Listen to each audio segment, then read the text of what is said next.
Rupanya saraf tersepit ni senang je nak terlepas semula. Tapi ramai orang lambat sedar sebab mula-mula dia datang macam sakit biasa je.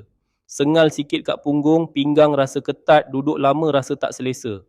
Sakit saraf punggung ni bukan sakit yang luka berdarah, tapi dia rampas rutin hidup kita secara perlahan.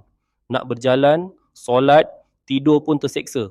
Dia bukan macam lenguh biasa, tapi bisa dia sampai ada kes lumpuh sebelah badan akibat masalah skiatika ni. Bagi yang tak tahu, sakit saraf punggung ni nama dia skiatika, dia sakit sebelah kaki sahaja. Mula-mula akan sakit di ekor punggung, membawa ke peha dan betis. Sampai tahap nak berjalan 5 langkah pun seksa. Naik tangga pun tak mampu. Kadang rasa macam renjatan elektrik menyucuk dalam kaki. Kadang tengah tidur pun kaki tiba-tiba mengkarung macam kena tarik urat. Sakit ni bukan kat orang berumur je. Orang muda yang kerja duduk di pejabat pun boleh kena.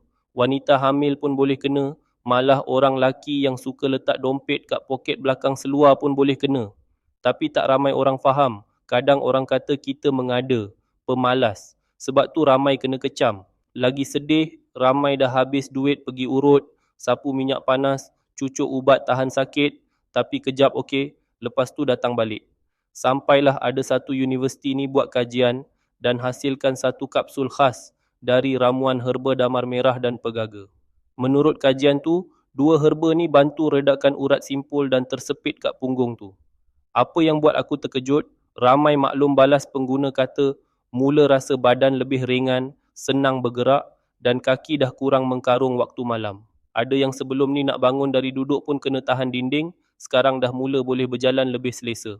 Sebab tu kalau kau jenis, duduk lama terus mencucuk sakit punggung menjala ke kaki, kaki kebas atau rasa renjatan elektrik, jangan tunggu sampai jalan pun dah heret kaki baru nak cari ikhtiar.